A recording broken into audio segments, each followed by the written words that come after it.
This is the Garrett ACE 400i, which is ideally suited for finding international coins, jewelry, and artifacts. The ACE 400i includes iron audio to help identify discriminated iron targets, digital target ID with a large 0 to 99 scale for more target information, a 10 kHz frequency for improved sensitivity on low and medium conductivity targets like gold and lead, an adjustable frequency to help eliminate electrical interference or other detectors in competition hunts,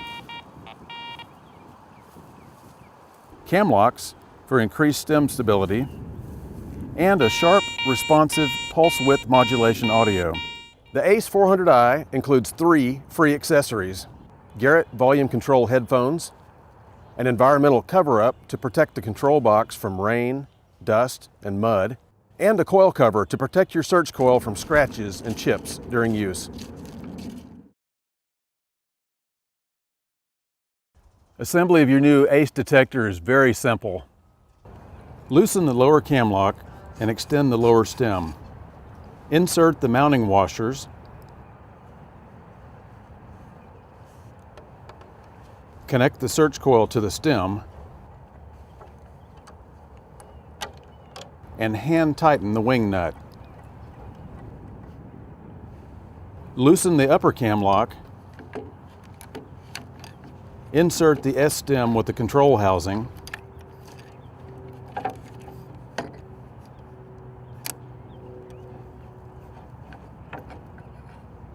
Adjust the lower stem to a comfortable height and hand tighten the cam locks. Wrap the coil cable snugly around the stem with the first turn over the stem.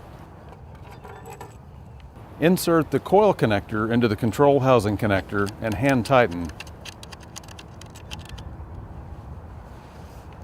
The arm cuff can be adjusted by removing the screw on the bottom and mounting the 2-piece cuff to the other hole.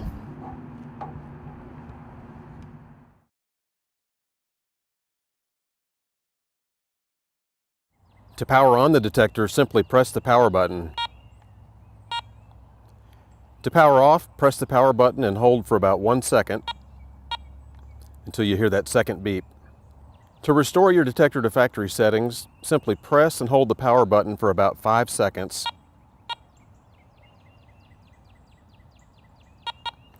When you hear that double beep, you'll also notice that it's switched to coins mode, which is the factory default setting. The ACE 400i also includes this battery level indicator. When it's down to 1 bar remaining, it's time to change your batteries. Your ACE 400i is always going to indicate all targets that you encounter in the field, but it's important that you understand target ID. So let's take a look at that.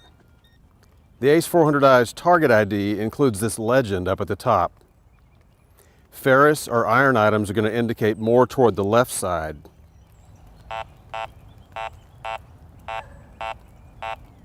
Non-ferrous or more conductive items are going to indicate more toward the right.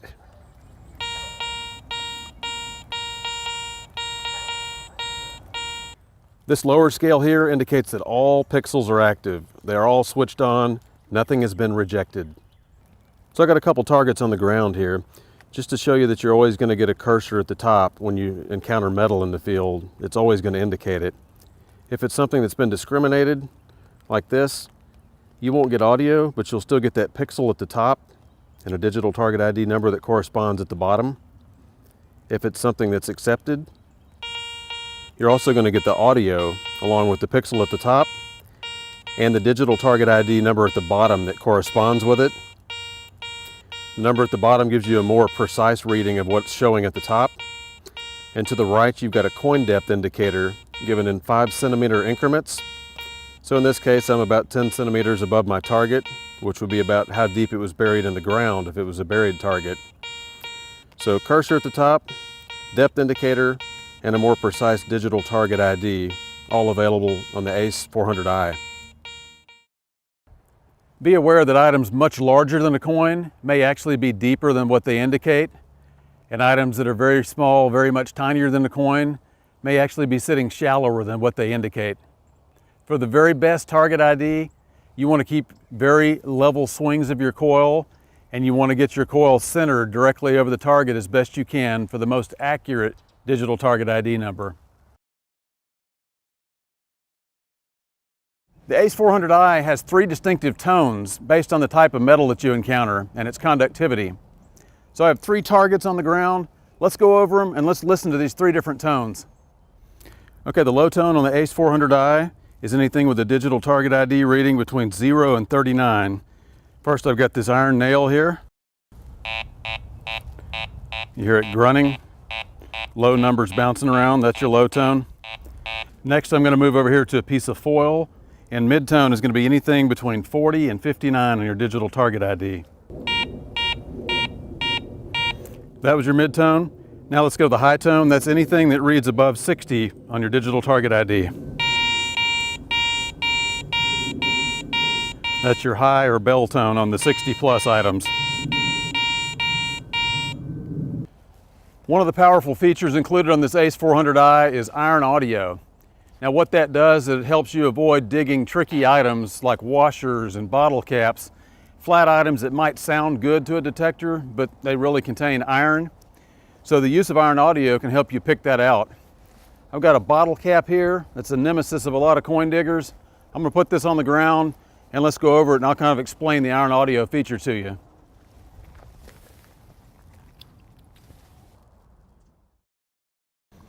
Okay, this is your iron audio button right here, the same as the power button. It's important to note that you must have some discrimination put in. You must have notched out some iron for iron audio to be functional. So what I'm going to do, here's a bottle cap. I've already showed you. I put it down. When I go over it, it sounds pretty good. In order for it to function, I need to discriminate out some iron. So I'm just going to jump right down here to jewelry mode, and that knocks out some of my iron. Let's go over that bottle cap again. Still sounds like a pretty good target, but let's check it for iron grunts by putting our iron audio on and go back over it again.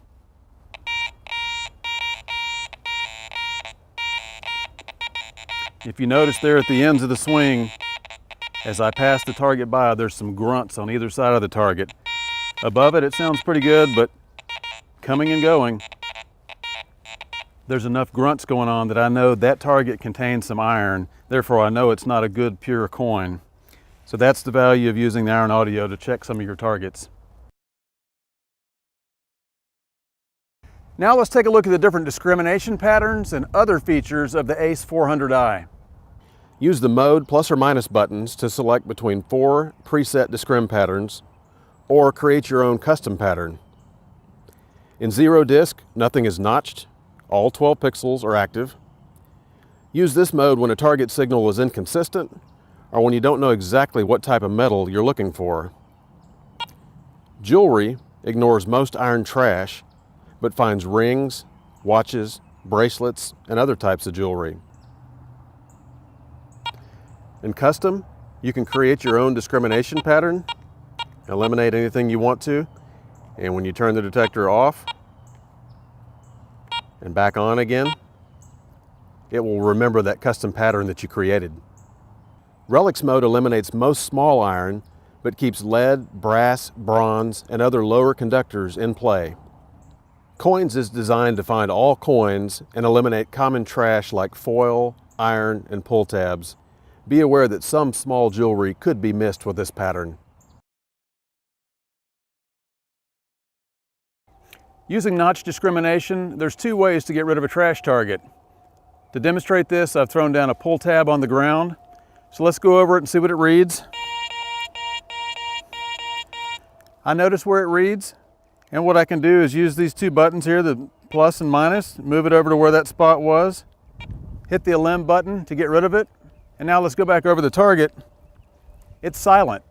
I see the cursor, but I don't hear that target, therefore I won't dig it. If I want to bring it back into play, I just hit the elim button again. Now that item has been accepted again. The other way to get rid of a trash target is when you go over something you don't want to dig again, simply hit the elim button. Now it's quiet.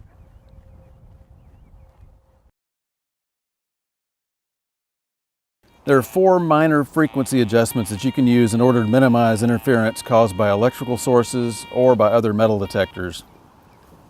To switch frequencies, hold down the LM button and change the setting with the discrim plus or minus buttons. There are also 8 levels of sensitivity. Increase sensitivity when you're searching for a very small item or a very deep item. Other times you might want to decrease sensitivity is when the machine is behaving erratically due to excessive metallic trash or highly mineralized grounds.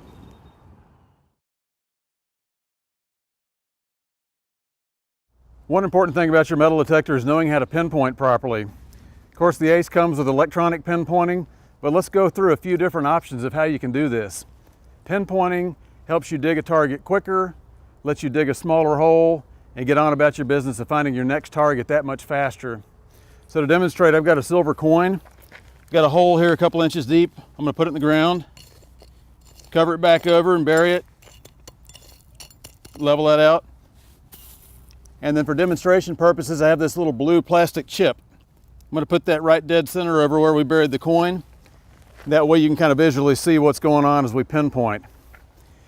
Now the first one we're gonna go through is just the basic electronic pinpointing with your pinpoint button. So let's use the pinpoint button and go through this first step.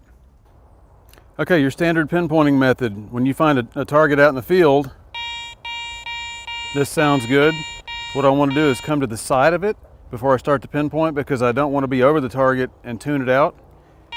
So get to the side of where you suspect it is, hold down your pinpoint button. You'll see the PP appear on the screen indicating pinpoint mode. And let's go back over it until I get the strongest signal across the top, those bars at their strongest level. Then we can push forward and backward, kind of X marks the spot until I've got the strongest north, south, east, west signal, full bars there. I know I can dig right there in the center of that coil. That's where the pinpointed area of my target's going to be. Now some people like a different style of pinpointing. They like to pinpoint off either the tip or the tail of the coil. So we're going to go through both of those methods next. And the first is going right off the very tip end of this double D coil, and the other is off the very tail of it. So let's go in here close and take a look at this. The good thing about this double D coil is it offers you some other ways to pinpoint like the tip and tail. So let's come in and find our target again. Same thing, get to the side before you hit pinpoint so you don't tune it out. Go to pinpoint and then find your strongest signal. Once I've got the strongest possible signal, I can just pull back until the meter dives off and the audio dives off. And I know my target's going to be right off the tip end of that coil. If it's really deep, it might be just inside, but if it's fairly shallow, it's going to be at the very end or just off the end of the coil, meaning I can dig a very tight hole there and not waste a bunch of time going for the target or tear up a field. I can also go off the tail. So same thing, find a target, step to the side, hit my pinpoint button, get my strongest signal, and then push forward. Once that meter dives off and the audio dives off, I know that my target's going to be right off the tip end of that coil back there. One final pinpointing method with this double D coil. You can do this without even using the pinpoint button. It's what some people call the wiggle or the DD wiggle method. Let's take a look at that real quick. Some people that use DD coils don't even like to use the electronic pinpoint button. They simply just wiggle the coil back and forth to find their target. And you can do so because of the overlapping DD configuration. So when I hit a target like this, instead of going to pinpoint, I can just start wiggling real tight and approaching the target area where I think it is until I've just got a consistent banging of the target. I can even move forward until it falls off, pull back, it's off the tip or the tail, but I'm just moving it back and forth very tight and I'm just wiggling it, and I've pinpointed my target the same way without using the pinpoint button. One thing you can do to understand your ACE 400i better is to do some bench testing. Basically, you want to get it where it's nice and stable, get the coil where it's calm, it's not in motion, and it's away from any metal. So in this case, I've just got this wooden bench, and I've got a variety of targets I'm going to test. And what you can do is test them, swing them in front of the coil, and record what they sound like, what their target IDs are, so you get an idea of what you might encounter in the field. I'll start with a couple of junk targets. Here's an iron nail, and you want to move it about 2 to 3 inches, or 5 to 10 centimeters in front of the coil. Keep it nice and level. It's jumping between 1 and 12, and I'm getting a low tone. If I change the direction of this iron, still getting a low tone, but notice the different readings you get. Iron acts differently depending on which direction you approach it, so you can learn a little bit from your air test. Here's a piece of foil, chewing gum wrapper. Kind of middle of the road in the 50s there. Here's a torn up piece of a pop top. Higher number. So that just goes to show you trash targets can hit all over the place. Here's a little gold ring. Kind of a mid-tone in the 50s. Here's an old Roman coin, bronze. Higher number, higher tone. Another little washer or flat piece, junk iron. Definitely has a low number in the sound of iron. Here's a bottle cap though. You find a lot of these out in the field and they often sound like a good target. I scan across there, I've got a high tone and a clean sound. Now the iron audio can come into play on checking targets like this that have some iron content in them. What I have to do though is put it into a mode or go into some notching where I've taken out some of the iron. Iron must be eliminated for iron audio to work. Scan it again and it still sounds good, but if I put on my iron audio feature, now I'm getting some of those grunt sounds, that iron flanking sound. That tells me it's not a good target. Now if I was to hit my Roman coin again while I'm still in iron audio, that's still got a nice clean sound. So you can definitely learn from bench testing. These same targets, once you have a test plot outside where you've dug out all the metal and you have some clean dirt, bury some of those targets, scan them again at different depths and at different angles and see what kind of target readings you get and see how they can change sometimes. So a lot to be learned from bench testing and from having a test plot. Just a couple of things that will also help you understand your ACE 400i even better.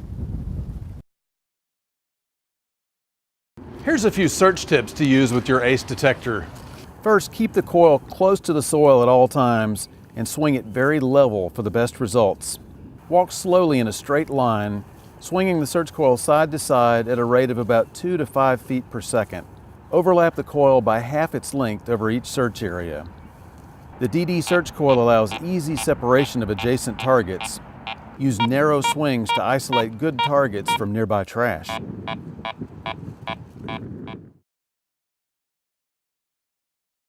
When your battery level indicator shows 1 bar remaining, it's time to change batteries. Nickel metal hydride rechargeable batteries can be used, but they may have shorter life per charge than standard alkaline batteries. 1.5 volt lithium batteries can also be used, but 3.7 volt lithium batteries will damage the detector and should not be used. Access the batteries by sliding the cover off the control housing. Remove the batteries when the detector will be stored more than 30 days. Avoid extreme temperatures, such as storing detectors in car trunks during the summer or in sub-freezing weather. Periodically disassemble your detector and clean the stems, control housing, and search coil with a damp cloth. This environmental cover-up helps protect your control housing electronics from dust, mud, and rain. Protect your search coil from scratches and chips by installing a Garrett coil cover. Expand your search options with one of these ACE series accessory search coils. This small Super Sniper coil and this 5x8 Double D coil are ideal for searching in tight areas and in separating numerous adjacent targets in trashier hunt sites. Larger concentric search coils provide the greatest detection depth and the largest possible detection fields. The Garrett Pro Pointer is highly recommended for all detectorists to speed their recovery of detected targets, to dig smaller recovery holes, and to identify multiple targets in close proximity. The Pro Pointer AT can even be used underwater to a maximum 10-foot depth. To learn more about your new ACE detector and to see the latest Garrett accessories, be sure to visit garrett.com.